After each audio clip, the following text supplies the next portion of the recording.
नमस्कार शेतकरी मित्रांनो, आपलं पुन्हा एकदा स्वागत आहे आपल्या चॅनलवरती। आज आपण व्हिडिओमध्ये जाणून घेणार आहोत की खरीप हंगाम 2026 साठी रासायनिक खताचे नवीन दर काय आहे। यंदा अनेक खतांमध्ये जे आहे मोठ्या किमती जे आहे वाढ झालेली आहे, त्यामुळे शेतकऱ्यांचा खर्च जो आहे इथे वाढण्याची दाट शक्यता आहे। मित्रांनो, सर्वात आधी बोलायचं म्हणजे DAP खताबद्दल। मागील हंगामामध्ये DAP खताची बॅग साधारणपणे 1850 रुपयांना मिळत होती, मात्र यावर्षी त्याची किंमत जी आहे 2100 ते 2150 रुपयांची झालेली आहे। सरासरी 300 रुपयांची जी आहे आसपास वाढ झालेली आहे। त्यानंतर 15 खतांमध्ये मोठी वाढ पाहायला मिळत आहे। मागच्या वर्षी सुमारे 1600 ते 1650 रुपयांमध्ये मिळणारे हे खत आता 2000 रुपयांच्या पुढे पोहोचलेलं आहे। 12-32-16 हे खत देखील वाढले आहे। आता मागील वर्षी जवळपास 1600 रुपयांमध्ये मिळणारी बॅग आता 1900 ते 2000 रुपयांमध्ये ही बॅग जी आहे 12-32-16 ची मिळणार आहे।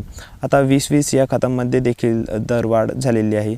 अनेक खतांमध्ये जे आहे 1850 या खतांमध्ये जे आहे 1850 रुपयाची आसपास जे आहे विकलं जात आहे 20-20। आता मित्रांनो, एक दिलासादायक बाब म्हणजे युरियाच्या दरात फारसा बदल झालेला नाही आहे। 45 किलोची युरियाची बॅग अजूनही जवळपास 266 रुपयांनाच जे आहे ते इथे मिळत आहे। त्याचबरोबर 14-35, 14-35-14, 19-19 आणि 24-24 यासारख्या खतांमध्येही 200 ते 400 रुपयांपर्यंत जे आहे वाढ झालेली दिसून येत आहे। त्यामुळे जे आहे खरीप हंगामातील उत्पादन खर्च आणखी वाढणार आहे।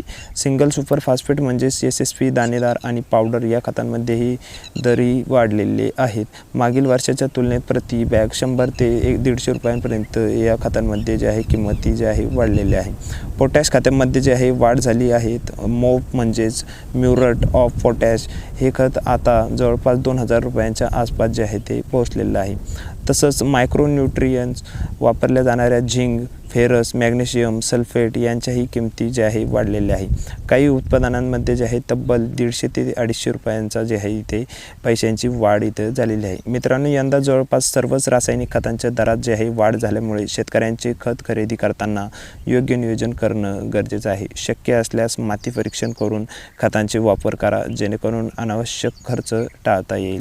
तुमच्या भागात कोणत्या खताचा दर सर्वात जास्त वाढला आहे कमेंट करून नक्की सांगा आणि अशाच शेतीविषयक माहितीसाठी आपल्या चॅनलला जे आहे सबस्क्राईब करून घ्या, व्हिडिओला लाईक करून घ्या। धन्यवाद शेतकरी बांधवांनो।